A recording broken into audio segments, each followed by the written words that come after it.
Friends, ఎలా ఉన్నారు? నేను మీ మానస. జై గణేష, జై పైడిమాంబ. ఈరోజు మరొక హారర్ స్టోరీ మీ ముందుకు తీసుకొచ్చాము. రాధా మధు అని ఇద్దరు భార్యాభర్తలు ఉండేవారు. రాధ అంత ఎక్కువ చదువుకున్న అమ్మాయి కాదు. తను కేవలం ఇంటర్ చేసింది. మధు ఏమో సాఫ్ట్వేర్ ఇంజనీర్ చదివాడు. కానీ ఆ ఉద్యోగం అంతగా అతనికి అచ్చురాక ఒక షాప్లో పనికి చేరాడు. సాఫ్ట్వేర్ ఉద్యోగాల కన్నా మామూలు పనుల్లోనే స్వేచ్ఛ ఉందని మధు అభిప్రాయం. అయితే రాధా మధు ఇద్దరు పెళ్ళయి 6 నెలలు అయిందంతే వారిద్దరికి. మధుకి ఇల్లు ఖాళీ చేసి కొత్త ఇంటికి వెళ్ళాల్సి వచ్చింది. అదేమో అపార్ట్మెంట్స్, సుందర్ అపార్ట్మెంట్స్ అని. మధు ఏం చేశాడంటే ఈ హైదరాబాద్ చుట్టుపక్కలలోనే రాధకి చెప్పాడు, మనం కొంచెం అద్దె తగ్గించుకోవాలంటే పై ఫ్లోర్ ఎక్కపోదాం, ఏదైనా పై ఇల్లు ఎతకమని మధుకు చెప్పాడు. రాధకి చెప్పాడు మధు. రాధ ఏం చేసింది, ఈ అపార్ట్మెంట్స్ అన్నీ తిరిగి తిరిగి డౌన్ ఫ్లోర్ మాకొద్దు, పైన అయితే గాలి ఆడుతుందని చెప్పేది. పాపం డబ్బులు సరిపోక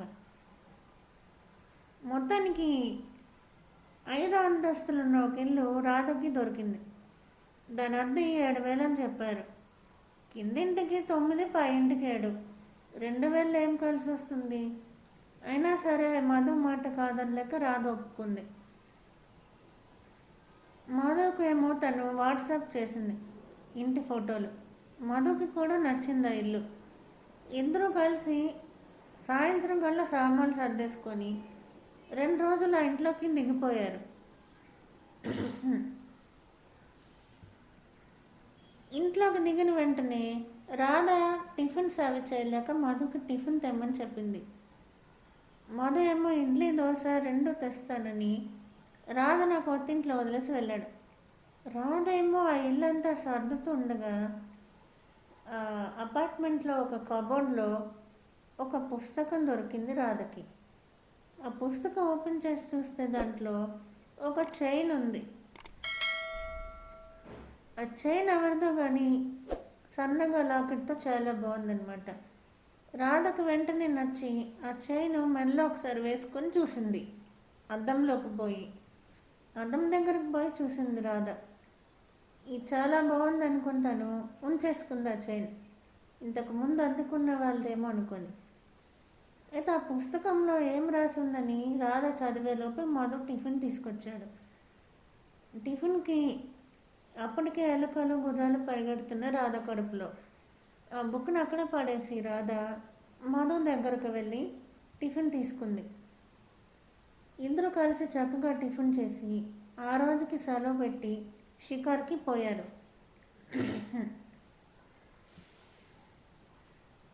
మధు ఏమో కొత్తగా రాధ మెడలో ఉన్న చైన్ని గుర్తుపట్టలేదు. అలా తిరుగుతూ తిరుగుతూ మధు ఒక పార్క్ దగ్గరికి రాధను తీసుకువెళ్ళాడు.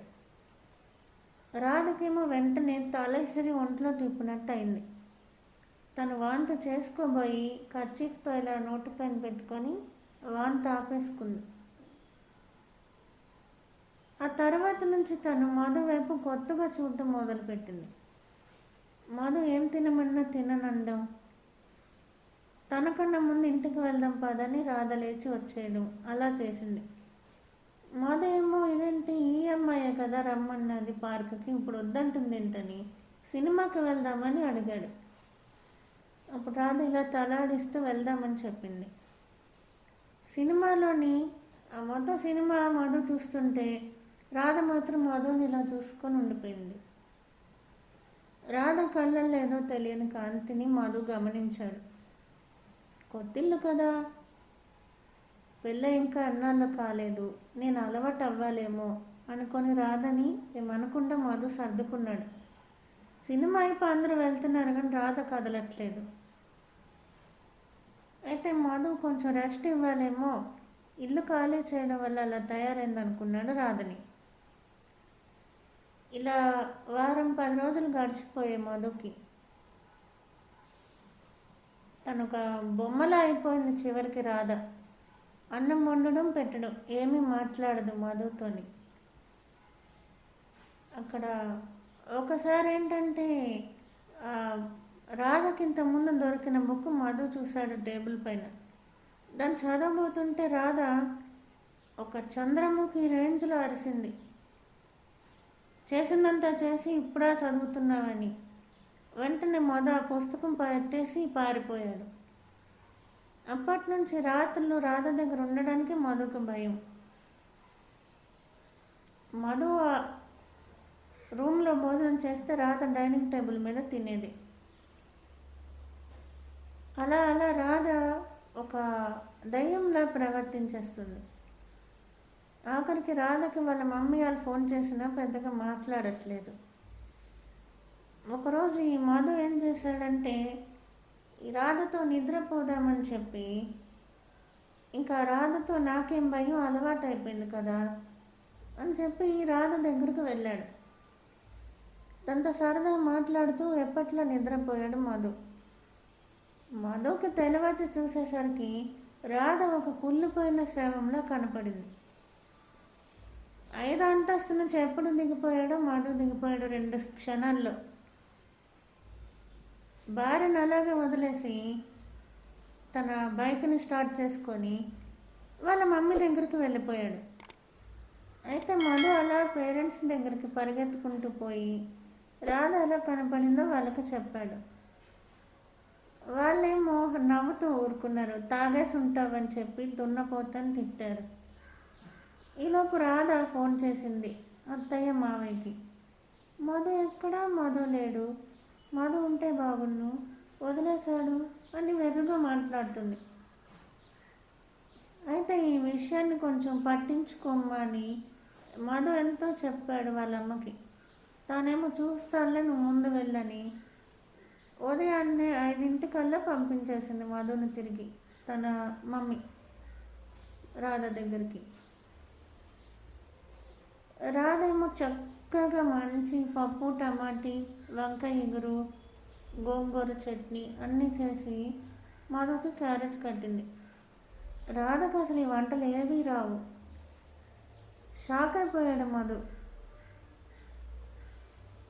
ఇంకా అలా రోజుకొకలా రాధ అప్పటికీ భార్యలా బాగానే ఉంటుంది, కానీ మనిషితో ఉన్నట్టు ఉండట్లేదు ఈ మధుకి. ఇలాంటి విషయాలు ఎవరితో చెప్పాలో మధుకు బాగా తెలుసు. తనేమో తన ఫ్రెండ్కి చెప్పాడు. తనకి దయ్యాలు ఇలాంటి నమ్మకం ఎక్కువ అనమాట. తన ఫ్రెండ్ ఏం చేశాడంటే ఆంజనేయ స్వామి దండకం చదువుకుని నిద్రపోమన్నాడు.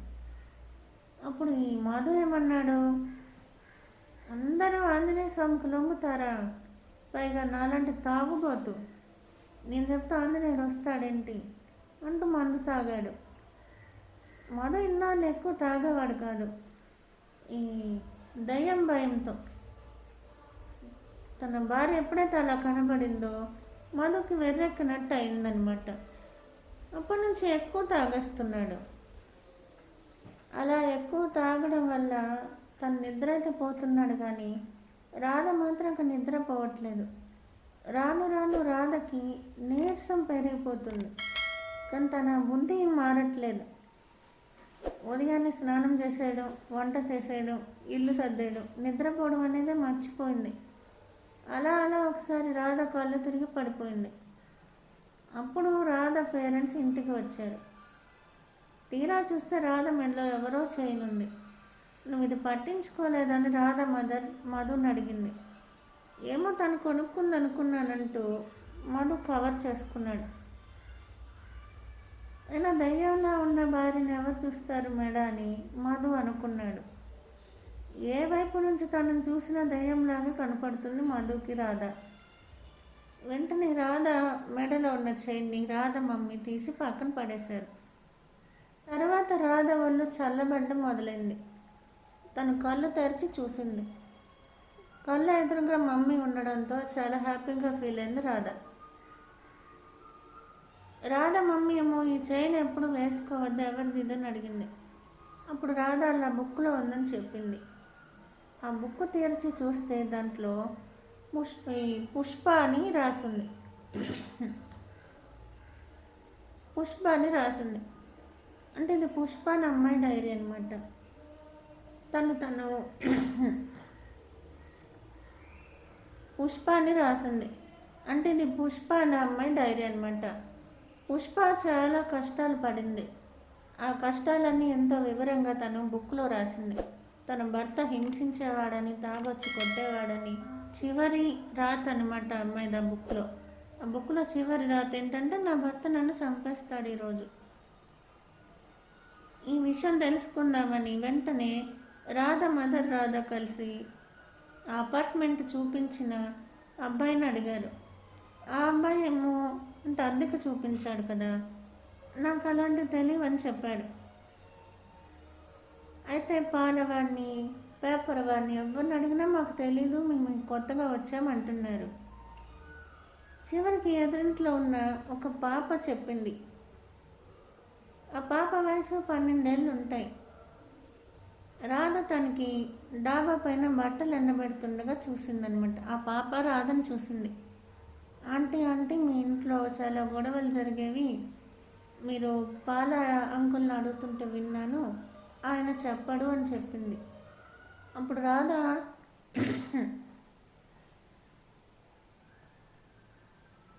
రాధ అన్నది, పాల వాళ్ళు పేపర్ వాళ్ళు చెప్పడానికి ఏమి అన్నది ఆ పాపతో. అప్పుడు ఆ పాప అన్నది, ఏమో కానీ ఎవరిని అడిగినా చెప్పరు, కానీ మీరు ఇప్పుడు ఉంటున్న ఇంట్లో ఆంటీని చాలా రోజు అంకుల్ వచ్చి కొట్టేవాడు, నేను వినేదాన్ని, మా మమ్మీ ఏమో చూడద్దనేది అని చెప్పింది. ఆ పాప మాటల్ని పెట్టుకొని ఆ పాప తల్లికి అడిగింది ఈ రాధ, ఏం జరిగిందో తెలుసా అని. అప్పుడు తనేం చెప్పిందంటే, అది లవ్ మ్యారేజ్ చేసుకుని వచ్చారు వాళ్ళు, వీడు వ్యసనానికి బానిసై తనకి తిండి పెట్టేవాడు కాదు, ఒకరోజు ఏమైందో తెలీదు, అమ్మాయి చనిపోయి ఉంది అని ఆమె రాధకు చెప్పింది. ఎలా చనిపోయిందో ఎవరికి తెలియదు, ఎవరికి వినపడలేదు కూడా. మొత్తానికి ఆ గదిలో పుష్ప అని ఒక అమ్మాయి చనిపోయింది. రాధ మెల్లో వేసుకున్న చైన్ పుష్పది. ఆ తర్వాత ఈ రాధ ఏంటంటే హౌస్ ఓనర్కి ఫోన్ చేసింది, పుష్ప గురించి ఏమైనా తెలుస్తుందని. హౌస్ ఓనర్, ఆమె తర్వాత 2-3 వచ్చారు, వాళ్ళు కూడా నీలాగా ఏదో భయపడిపోయారమ్మా, నాకు ఆయన ఎవరో ఎలా తెలుస్తుందని ఫోన్ పెట్టేశాడు. నచ్చితే ఇంట్లో ఉండు, లేకపోతే లేదని కూడా ఆ మాట విసిరేశాడు ఆ ఇంటాయన ఈ రాధకి మధుకి. ఆ తర్వాత రాధ మధు ఇల్లు ఖాళీ చేసేశారు. కానీ పుష్పని ఎవరు చంపారు, ఏం జరిగిందో ఒకటే తెలిసింది.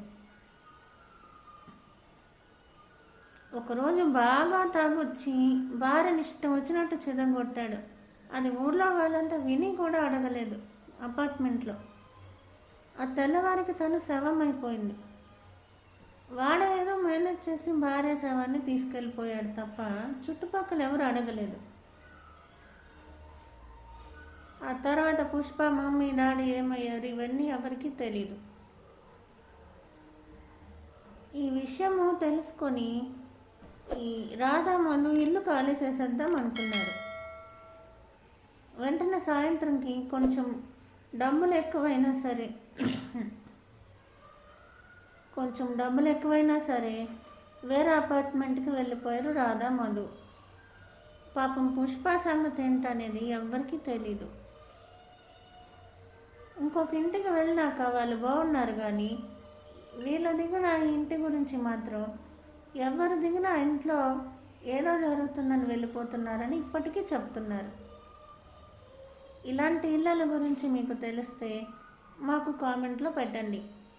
మమ్మల్ని లైక్ చేయడం మర్చిపోకండి, మాకు షేర్ చేయండి. మా వీడియోస్ని మీ ఫ్రెండ్స్ ఎవరికైనా షేర్ చేయండి. ముఖ్యంగా ఫస్ట్ సబ్స్క్రైబ్ చేసుకోండి. చాలా కష్టపడి మేము వీడియోస్ చేస్తున్నాము. Thank you for watching. జై గణేష్, జై పైడిమాంబ.